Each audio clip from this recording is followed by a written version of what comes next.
아멘. 반갑습니다. 인사 한번 나누실까요? 서로 인사 한번 나눠주세요. 네, 감사합니다. 오늘이 가까운 교회 12주년, 그래도 12주년이 되는 날입니다. 2012년 10월 세 번째 주, 아마 그때가 18일로 제가 기억을 하는데, 그때 이제 설립 예배를 드렸고, 물론 개척 예배는 2012년 첫해, 그냥 2011년 송구영신 예배부터 드렸고, 그리고 이제 설립된, 적어도 교회로서 이제 그 역할들을 감당할 수 있겠다라는 그 설립 예배는 10월 세 번째 주에 드렸고, 그 이후부터 계속 설립 기념 예배를 하나님 앞에 감사하며 드리고 있습니다. 또한 교회가 요즘 같은 경우는 추수감사절을 한다는 것이 사실은 조금 그렇습니다. 왜냐하면 옛날처럼 농사를 주로 하던 그런 시절이 아니고, 그래서 농사 지은 것들 가지고 하나님 앞에 감사하는 그런 분들은, 아마 여기서 농사 짓는 분들은 아무도 안 계시죠? 농사 짓는 분 혹시 계세요? 자식 농사 말고는 지을 게 별로 없으시죠?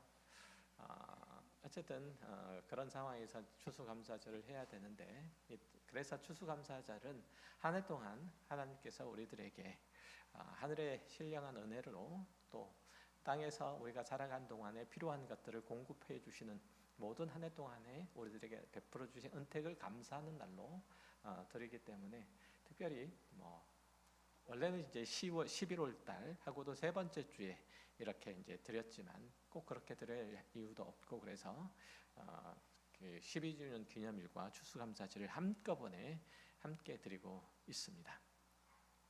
어쨌든 오늘 가까운 게 12주년과 추수감사절을 맞아서 감사 예배를 드리는 여러분 모두에게 하나님의 은혜 그리고 영광이 임하기를 바랍니다.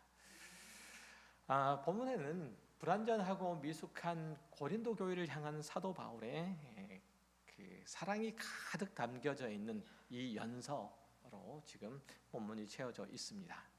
특별히 아비와 같은 마음으로 미숙하고 그리고 많이 모자란 이 교회를 향해서 간절히 권면하고 또 헌신과 수고를 아끼지 않는 이 사도 바울이 이 교회를 향한 마음들이 담겨져 있죠. 이 가르침들을 그래서 우리가 잘 귀담아 듣고 주님 다시 오실 때까지 주의 복음으로 승리를 이뤄가는 그 교회를 만들어 갔으면 좋겠다라는 바람으로 이 말씀을 함께 나눕니다. 고린도 교회는 사실 다양한 계층의 사람들이 참여했던 교회입니다. 은사도 많았고 또 재주도 많았고 또한 물질도 상당히 많이 가지고 있는 교회였죠. 그래서 그것 때문에 사실은 여러 가지 치명적인 문제도 안고 있었어요. 그 중에서 심각한 것은 서로에 대한 이해와 용납을 하지 못하고 서로 갈등과 반목에 휩싸인 것이 고린도 교회의 크다는 특징 중에 하나예요. 그러니까 고린도 교회가 다양한 계층의 사람들이 모이다 보니까 계층 간에, 사회 계층 간에 가지고 있었던 이 갈등이 교회 안에도 그대로 들어왔던 거예요. 사회 안에서 가지고 있었던 부와 귀들, 그러니까 있고 없고의 그 차이가 고린도 교회 안에도 그대로 들어와서 교회 안에서도 역시 계층을 만들었던 거예요. 교회 안에 그래서는 안 되는데 잘난 자가 있고 못난 자가 있고 가진 자가 있고 못 가진 자가 있고, 잘난 자는 대접을 받고 그렇지 못한 자는 주목을 받지 못하며, 가진 자는 우대를 받고 갖지 못한 자들은 천대를 받는 그런 일들이 그리스도 교회 안에서 나타나게 된 거예요.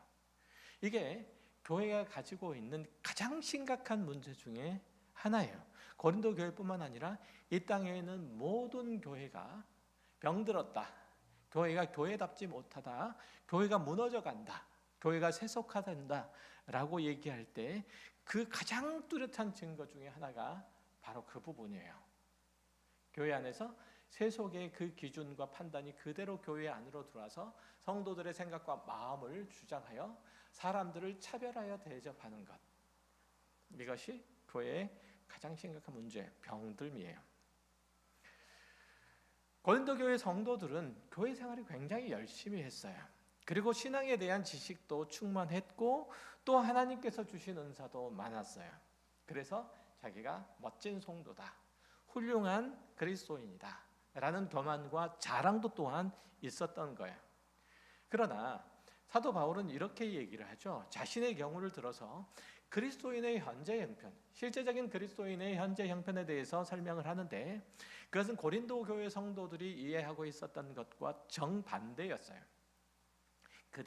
고린도 교회 성도들은 자신이 그리스도 안에서 지혜롭고 현명하고 부요하고 강하고 존귀하고 능력이 있다고 생각을 했던 거예요.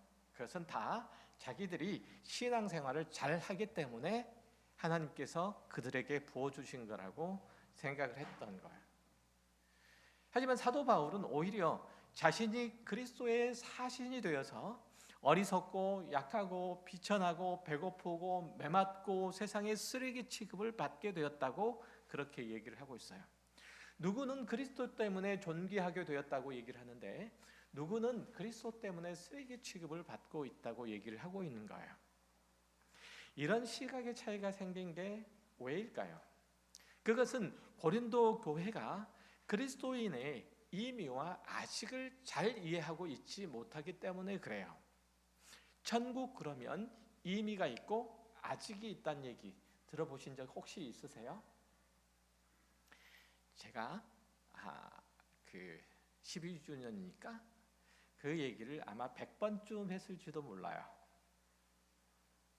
그리스도인은 이미 그리스도인으로서 이미 누리고 있는 것과 아직 채 누리지 못하는 것들이 있어요. 하나님의 나라에서 우리가 영원토록 누릴 수 있는 완전한 것, 완벽한 것이 있는가 하면, 그것들은 하나님의 나라에서 완전하게 누릴 것은 영원한 하나님의 나라가 임할 때에 완전하게 누릴 수 있는 것이고, 이 땅에서는 그것을 아직 채 다 누리지 못해요. 우리가 이 땅에서 그리스도인으로 살지만 죄의 영향을 받고 죄 가운데서 살아갈 수밖에 없는 것은 하나님의 나라가, 천국이 아직 채 이르지 못했기 때문에 그래요. 그래서 영원한 천국이 이르게 되면 우리는 죄로부터 그때는 해방돼요. 하나님의 거룩하심으로 인도됨을 받죠. 그러니까 죄 가지고 갈등하고 염려할 필요가 없는 거예요. 질병도 역시 마찬가지, 모든 약한 것들도 역시 마찬가지예요. 그때는 다 얻을 거예요. 그러나 아직은 채 얻지 못하고 있는 거예요. 이게 아직이에요. 그렇지만 우리가 하나님의 자녀라는, 하나님의 백성이라는, 그리스도인이라는 그 신분과 지위는 이미 얻었어요. 영원한 하나님의 나라의 백성이라는 그 사실, 그 신분은 이제 우리에게서 빼앗길 수 없는 영원한 거예요. 이미 얻은 거예요. 그래서 우리는 그리스도인으로서 의미와 아직이 있고, 그것을 다 누리는 것과 아직 채 못 누리지 못하는 것들이 있어요.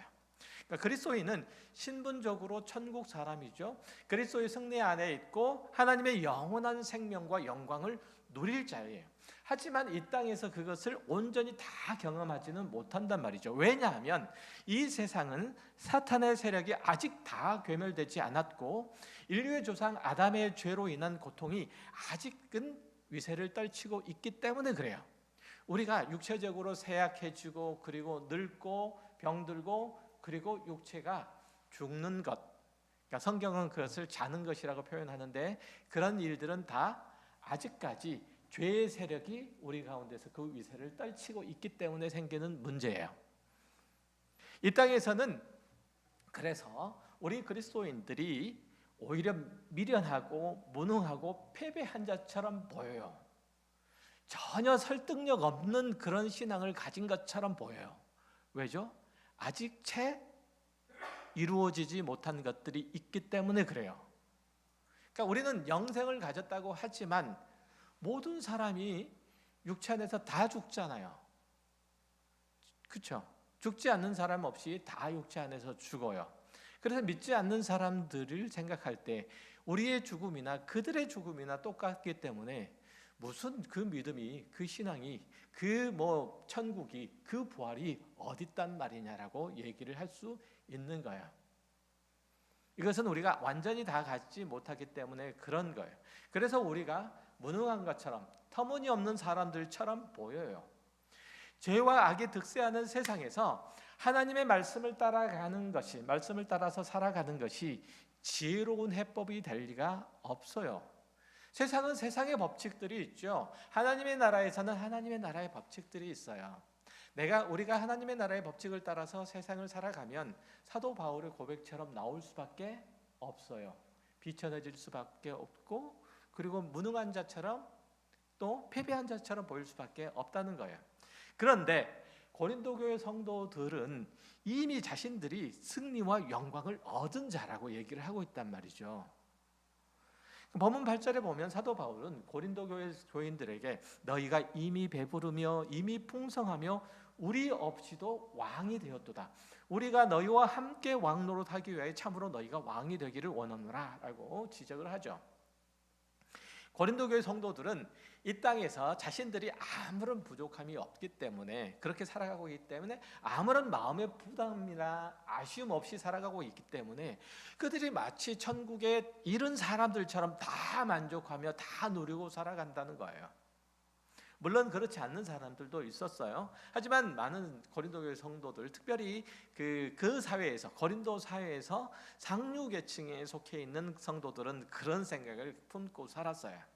같은 교회 안에서 경제적으로 어려운 형편과 상황 가운데 처한 사람도 있었고, 또 신앙의 열등감에 빠진 사람도 있었어요. 그리고 심지어는 성적인 부도덕에 빠져 있는 이들, 그 죄악 가운데 빠져 있는 이들도 있었음에도 불구하고 나머지 사람들은 아무런 부담감이나 아픔이나 이런 게 없었던 거예요. 그러니까 어떤 사람들은 경제적으로 궁핍해요. 어떤 사람들은 질병 가운데 있어요. 어떤 사람들은 죄 가운데 빠져 있어요. 그런데 나는 그런 어려움이 하나도 없어. 그래서 나는 늘 만족해. 나는 늘 평안해. 나는 늘 괜찮아. 이런 마음이 있었던 거예요. 어떤 사람들에게. 우리도 그렇잖아요. 나는 너무나 잘 살고 있어. 나는 너무 평안해. 나는 너무 즐거워. 아쉬운 게 없어. 그래서 다른 사람의 아픔, 다른 사람의 눈물, 다른 사람의 고통, 다른 사람의 이 땅에서 사는 서글픔들이 하나도 느껴지질 않아. 옆에 성도가 앓고 있는데 그 앓는 소리가 나에게 들리지 않아. 이거는 주의 성도, 주의 가족이 아닌 거죠. 고린도 교회 성도들이, 고린도 교회가 그런 마음들이었어요. 그런 분위기였다는 거죠. 그러니까 그저 자신이 누리고 있는 것에 만족하고 기뻐하고 자랑하고 있었으니까 그게 과연 온전한 교회라고, 교회 모습이라고 얘기할 수 있었을까요?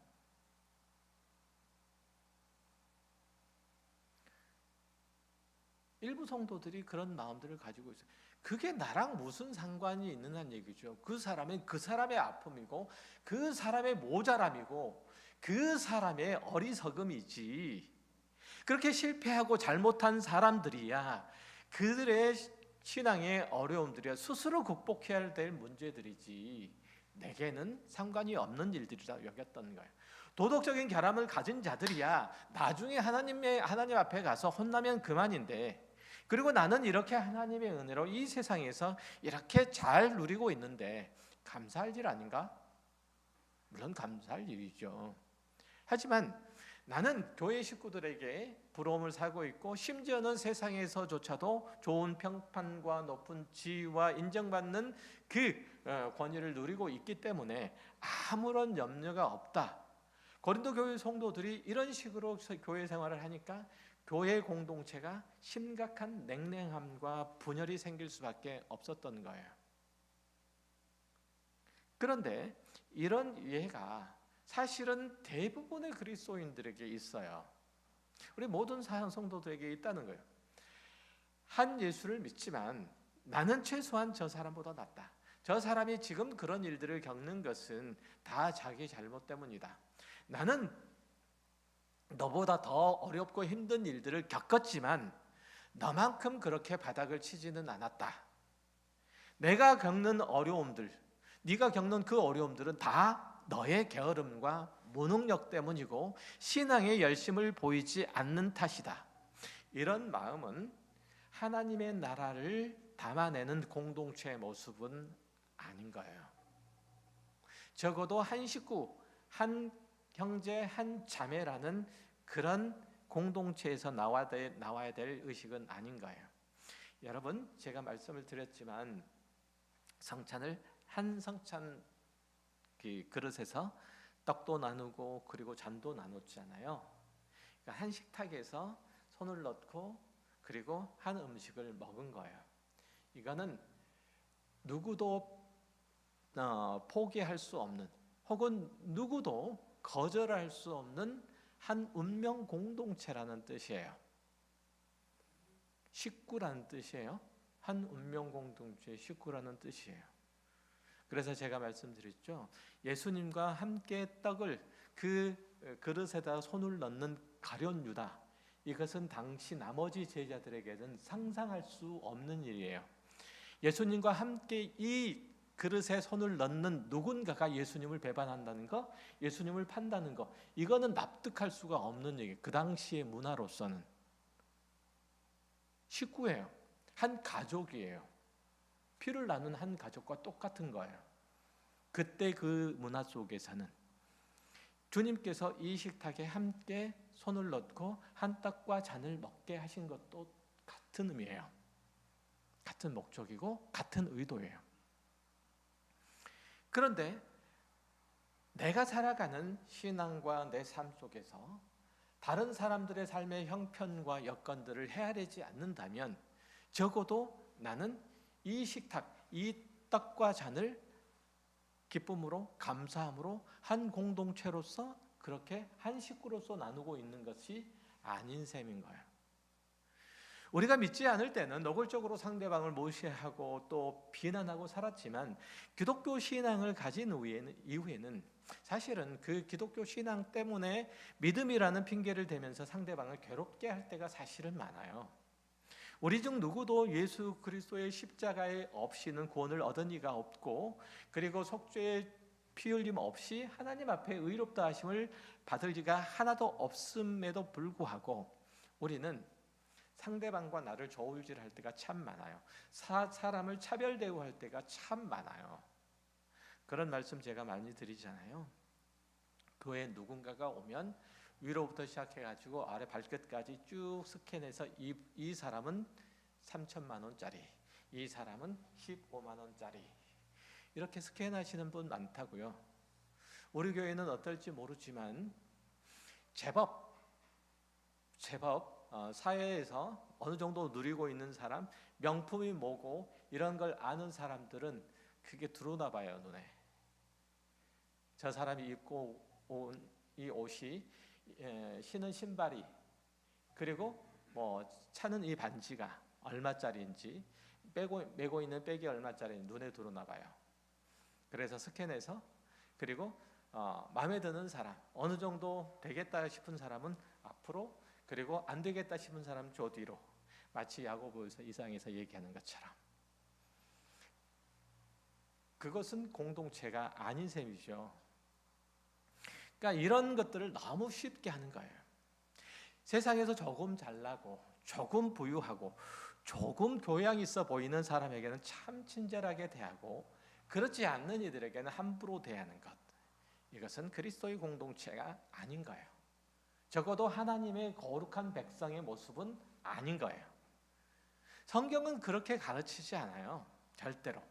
그리스도 안에 있는 자들은 모두 한 근원에서 난 형제라고 해요. 그러니까 그리스도 안에서 난 형제 자매예요. 히브리서 2장 10절 이하에서 이렇게 얘기해요. 그러므로 만물이 그를 위하고 또한 그로 말미암은 이가 많은 아들들을 이끌어 영광에 들어가게 하시는 일에 그들의 구원의 창시자를 고난을 통하여 온전하게 하심이 합당하도다. 거룩하게 하시는 일에 하시는 이와 거룩하게 함을 입은 자들이 다 한 근원에서 난지라. 그러므로 형제라 부르시기를 부끄러워하지 아니하시고. 그리스도께서 우리를 형제라 부르시기를 부끄러워하지 않으셨다고 얘기를 해요. 하나님이신 그리스도께서 우리를 형제라 하신단 말이죠. 우리는 다 그렇게 그리스도 안에서 한 형제라고 부른 거예요. 이 세상에서 쥐가 어떠하든지, 내가 가지고 있는 경제적인 능력이 어느 정도 되든지 그것과 상관없이 말이죠. 이게 바로 그리스도의 교회예요. 교회는 예수를 주라 고백하고 있는 이들의 모임이에요. 하나님께서 우리를 구원하실 때는 개별적으로 부르셨지만 또한 하나님의 권속으로서 함께 성장하고 함께 성숙하도록 부르셨어요. 우리는 부모의 엄마의 뱃속에서 태어날 때 각각 한 사람씩 태어나요. 그렇지만 태어나 보면 형제가 있고 자매가 있어요. 그렇죠? 그리고 그 형제 자매가 함께 자라나가는 거잖아요. 한 가족 안에서. 마찬가지예요. 우리는 각각 그리스도 안에서 개별적으로 구원을 받고 그렇게 하나님의 교회에 편입되지만 하나로서 서로를 향해서 공동체로서 한 형제 자매로서 성장하고 성숙해 간단 말이죠. 그게 바로 교회인 거예요. 그러니까 우리는 모두는 그리스도 안에서 그리스도를 머리로 해서 온 성도가 한 몸으로 지어져 가도록 되어 있어요. 교회는 시멘트와 벽돌로 짓는 게 아니고 우리 각자의 수고와 용서와 사랑과 화해와 기다림과 용납과 더해줌으로 교회는 지어져 가는 거예요. 교회는 시멘트로 짓는 거 아니에요. 예수 그리스도 안에서 우리를 한 몸으로 묶으신 것은 잘난 사람이든지 못난 사람이든지 부자이든지 가난한 사람이든지 배웠든지 못 배웠든지 함께 공동체를 이루고 함께 커가는 것이 하나님의 창조와 구원의 목적이기 때문에 그래요. 그렇게 우리 각자가 그리스도의 거룩한 성전의 일부분으로 지어져 갈 때, 성전의 일부분으로 지어져 갈 때 그리스도는 모퉁이 돌로서 우리 신앙 공동체의 주축이 되죠. 그를 중심으로 기초로 세워져 가는 거예요. 사도 바울은 바로 그 지점을 우리에게 강조해 주고 있어요. 하지만 고린도 교회는 서로 다르다는 것, 서로 위치가 다르다는 것 인정하고 서로 보듬고 간 게 아니라 각자의 이름을 위해서 각자의 유익을 위해서 다른 사람의 실수와 실패를 끄집어내고 다른 사람의 모자란 것들을 짓밟고 그리고 멸시하는 쪽으로 가게 된 거예요. 8절에서 보면 그래서 그렇게 얘기하잖아요. 너희가 우리 없이도 왕이 되었도다 라고 하는 사도 바울의 이 질책성 유감 표현은 바로 그 대목을 얘기를 하고 있는 거예요. 고린도 교회는 자신을 드러내고 자랑하기 위해서 그들을 복음으로 낳았던 아비와 같은 사도 바울마저도 무시하고 그의 약점을 들추어서 사도의 자리에서 마저도 끌어내리려고 했던 거예요. 적어도 우리 같은 사람들, 우리 같은 사회적으로 레벨을 갖추고 있는 사람들, 경제적으로도 힘이 있는 사람들, 그리고 지위를 가진 사람들에게 있어서 우리의 지도자로서 저 사람은 합당치 않다고 생각을 한 거예요. 아니 우리같이 사회적으로 레벨이 있는 사람 정도라면 적어도 이 정도가 되는 사람이 목사가 돼야 되지 않겠어? 라고 생각을 하는 거예요. 이해되세요? 우리 교회 안에 보면 박사학위를 가진 사람도 많고 그리고 사회적인 명망가도 많고 또 사회적으로 어떤 많은 영향력들을 끼치는 사람들이 있으니 이 사람들을 교회에서 이끌어 가려면 적어도 이들과 비슷한 수준의 그런 양력을 가지고 있는 프로필을 가지고 있는 사람이 우리를 이끌어 가야 되지 않겠어라고 생각을 하는 거예요. 고린도 교회 성도들이 사도 바울을 끄집어 내리려고 했던 이유가 바로 그 때문이에요. 보잘것없다는 거죠. 외모로 볼 때 보잘것없는 거예요. 얘기를 하는 걸 보니까 어눌한 거예요. 그의 필력은 대단했는데 보이지 않게 보면 와 사도 바울 대단한 인물인가 보다. 편지 속에서는 그렇게 보였는데 실제로 보니까 그렇지 않은 거예요. 그래서 저 사람은 우리의 사도로서 합당하지 않다고 여겼던 거예요. 이게 고린도 교회 성도들의 모습이었던 거예요.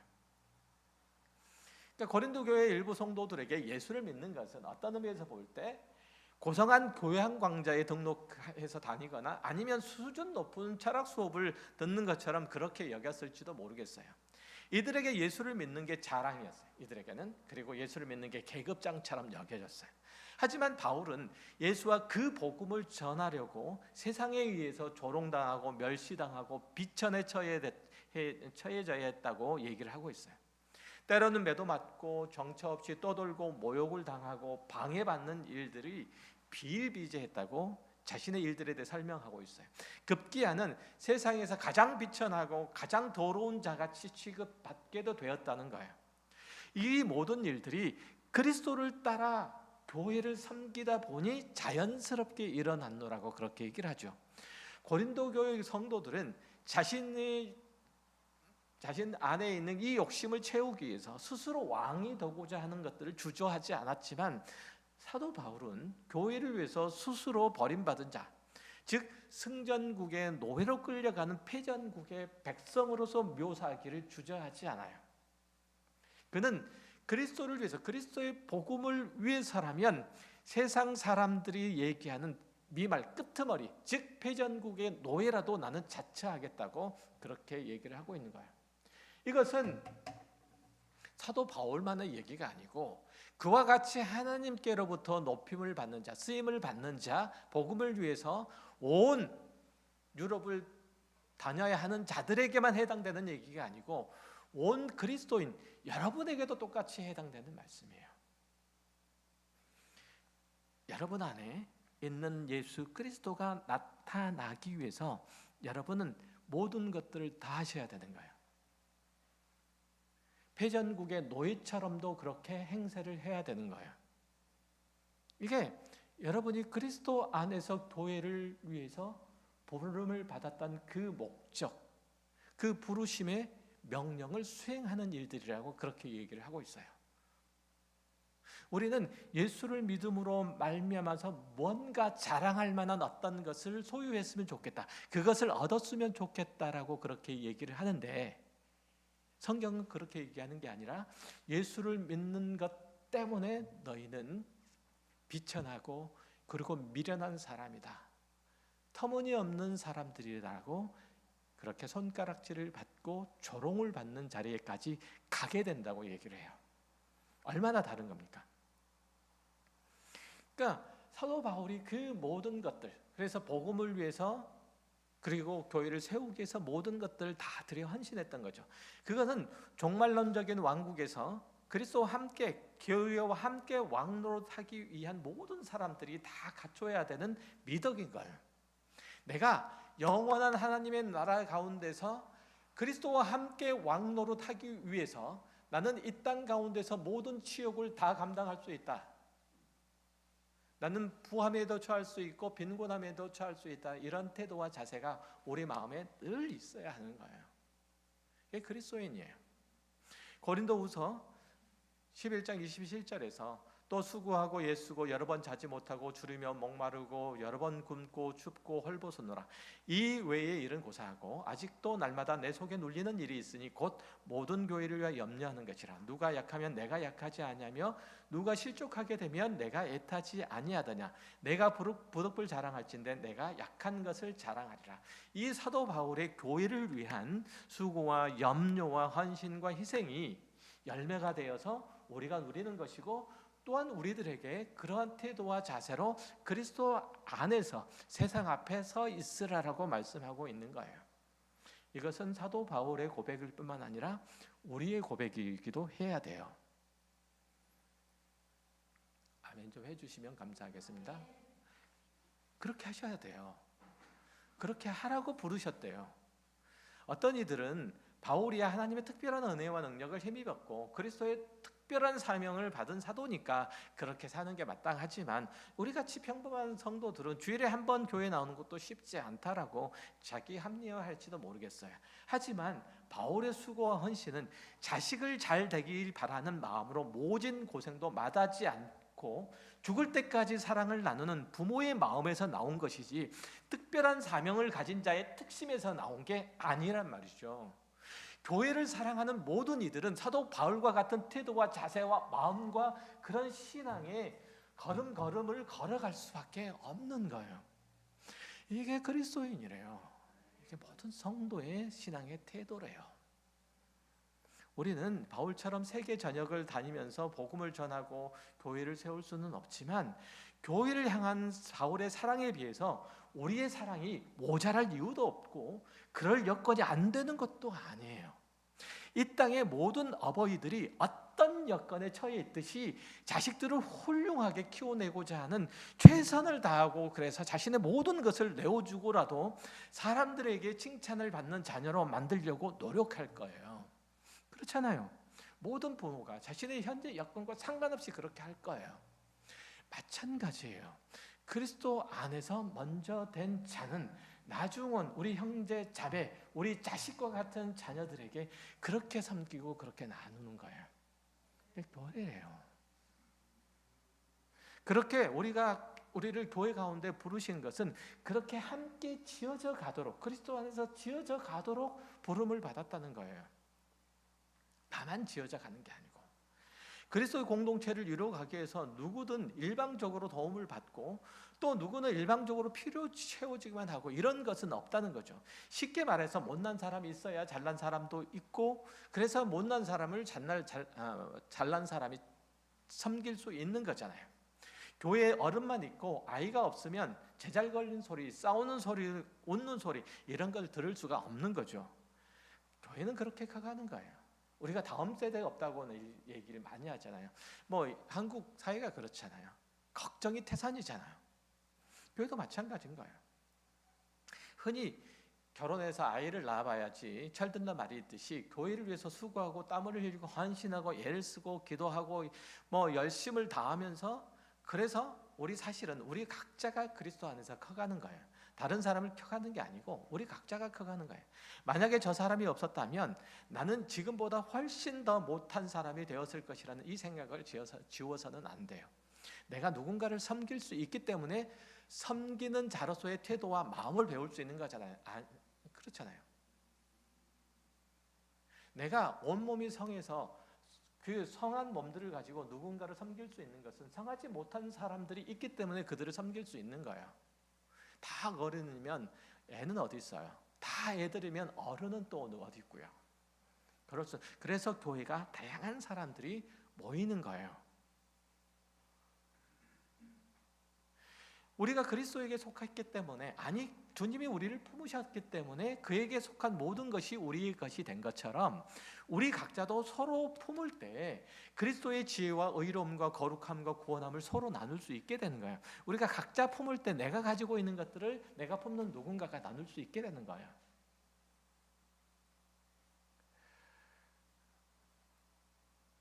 얘기를 하다 보니까 시간이 많이 가서 좀 정리를 해드릴게요. 로마서 15장에 보면 이렇게 말씀하세요. 사도 바울 선생님이, 이제 인내와 위로에 하나님이 너희로 그리스도 예수를 본받아 서로 뜻이 같게 하여 주사 한 마음과 한 입으로 하나님 곧 우리 중 예수 그리스도의 아버지께 영광을 돌리게 하려 하노라. 그러므로 그리스도께서 우리를 받아 하나님께 영광을 돌리심과 같이 너희도 서로 받으라. 그리스도께서 우리를 받으셔서 하나님께 영광을 돌리셨다는 거예요. 그의 우리를 받으심이 하나님께 영광이 됐다는 거예요. 뿐만 아니라 우리가 누군가를 받음으로써 하나님께 영광이 되어야 하는 거예요. 하나님이신 그리스도께서 하늘 보좌를 버리시고 이 땅에 오시는 것은 가난한 우리를 부욕해 하시기 위해서 스스로 가난함을 택하신 거예요. 사도 바울은 비록 조소 섞인 말투이긴 하지만 우리가 너희와 함께 왕노릇하기 위해서 참으로 너희가 왕노릇하기를 원하노라라고 말하잖아요.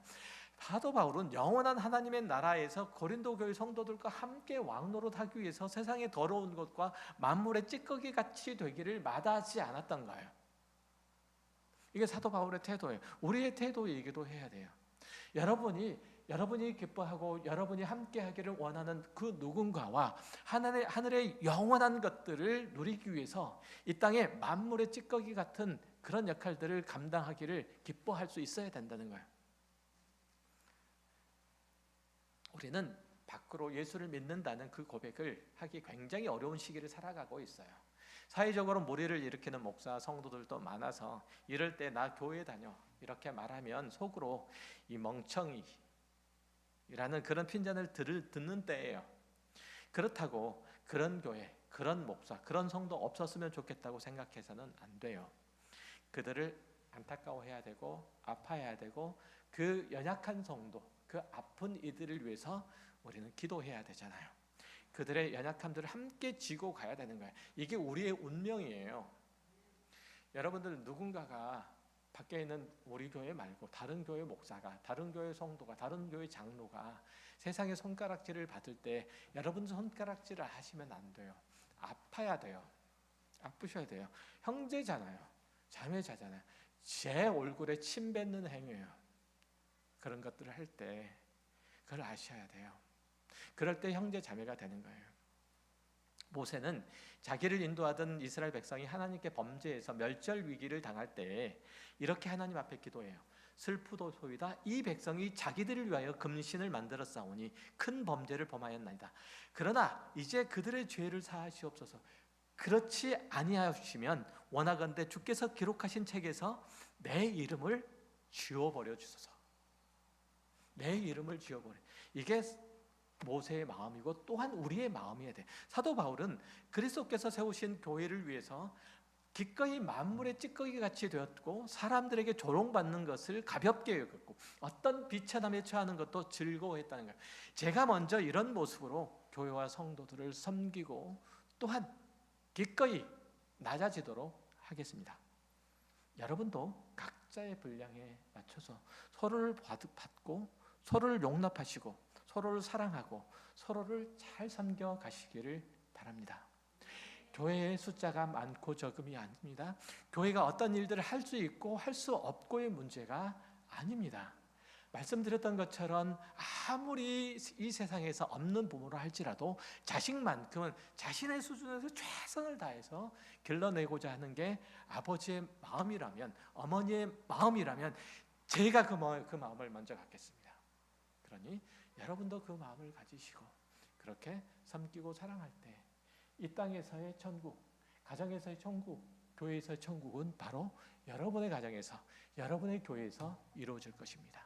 부디 이 신앙 안에서 예수 그리스도의 이름으로 선다면 우리 가까운 교회는 반드시 회복될 것이고 반드시 부흥해 가실 것이고, 그래서 주님께서 오시는 날까지 가까운 교회가 설립 12주년, 20주년, 50주년, 100주년 주님 오시는 그날까지 든든하게 세워가실 것이고, 또한 하나님께서 2024년 한 해 동안에 이 추수감사절을 통해서 감사할 수 있는 모든 하늘의 복과 땅의 기름진 복으로 함께 해주셨던 것처럼 그렇게 우리들에게 공급해 주실 겁니다. 모세가 광야에서 이스라엘 백성들을 이끌어낼 때, 또한 가나안 복지로 인도할 때 하나님께서 그들에게 약속하신 내용들이 있습니다. 너희들이 이 땅에서 하나님의 백성답게 살면 내가 필요한 모든 것들을 너희들에게 공급하겠다 라는 약속이었어요. 이 약속, 광야 속에 있는 그리고 가나안 땅에 도착한 이스라엘 백성뿐만 아니라 우리에게도, 지금 이곳에 있는 우리에게도 동일하게 하신 약속인 줄 알고 이 약속 가운데서 여러분의 신앙을 바로 세우시길 바라고, 여러분들이 마땅히 해야 될 약하고 모자란 성도들을 섬기고 사랑하는 이들을 기꺼이 해나가는 그러한 믿음의 용사들 다 되시기를 주의 이름으로 축원합니다. 기도하겠습니다. 하나님 아버지 감사합니다. 우리 가까운 교회가 12주년을 맞이해서 주께 감사하며 또한 추수감사절로 주님 앞에 예배를 드려 하나님께서 베푸신 은택을 헤아리며 우리가 이 땅에서 그리스도와 또한 그리스도를 따른 사도 바울의 태도와 자세로 교회를 섬기고 사랑하도록 말씀하십니다. 하나님, 그 일들 저희들 잘 감당할 수 있도록 하늘의 신령한 은혜를 더하여 주옵소서. 주를 향한 사랑의 마음들 더 풍성케 하여 주시옵소서. 주님께서 우리에게 베푸신 것이 얼마나 귀하고 놀랍고 복된 것인지 잘 헤아려 함께하는 모든 이들과 그 사랑과 은혜를 나누어 갈 수 있는, 그래서 우리가 그리스도 예수 안에서 함께 지어져가는 교회인 것을 고백하고 또 중요한 가까운 교회 모든 성도들 되게 하여 주옵소서. 귀한 시간을 통해서 우리를 새롭게 하시니 감사드립니다. 예수님의 이름으로 기도했습니다. 아멘.